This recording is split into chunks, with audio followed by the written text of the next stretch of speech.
Gaza पट्टी पर शासन करने वाले फिलिस्तीनी चरमपंथी गुट हमास ने गुरुवार को अरब और मुस्लिम देशों से इजराइल के हमलों को रोकने की गुहार लगाई है। हमास ने इजराइल के ताजा हमलों को नरसंहार बताया और कहा कि इसे रोकने मुस्लिम देशों की नैतिक और राजनीतिक जिम्मेदारी है।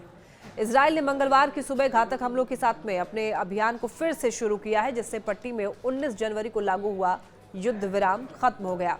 हमास संचालित गाजा के स्वास्थ्य मंत्रालय ने बताया कि लगातार तीसरे दिन गाजा पर इजरायली तेज हमले जारी रहे, जिसमें बुधवार गुरुवार की रात 91 लोग मारे गए। इनमें एक नवजात शिशु भी शामिल है।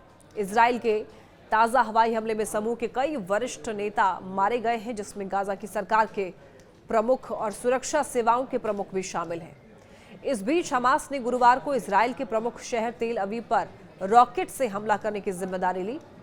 गुरुवार को इजरायली सेना ने कहा कि उसके सैनिकों ने राफा के दक्षिणी क्षेत्र में जमीनी अभियान फिर से शुरू कर दिया है, जबकि महत्वपूर्ण नेत्जारिम कॉरिडोर पर इजरायली टैंक पहुंच गए हैं। हमास के स्वास्थ्य मंत्रालय के अनुसार इजरायली हमले शुरू होने के बाद से ही 3 दिनों में अब तक 504 लोग मारे गए हैं, जिनमें 18 वर्ष के उम्र के 200 किशोर हैं और बच्चे इसमें शामिल हैं। ये संख्या इजराइल द्वारा हमास के खिलाफ युद्ध शुरू होने के बाद सबसे ज्यादा में से एक है। एक बयान में हमास ने कहा कि लगातार हो रहे नरसंहार अरब लीग और इस्लामिक सहयोग संगठन पर सीधे राजनीतिक और नैतिक जिम्मेदारी डालते हैं कि वो पूरी दुनिया के सामने किए जा रहे नरसंहार को समाप्त करें।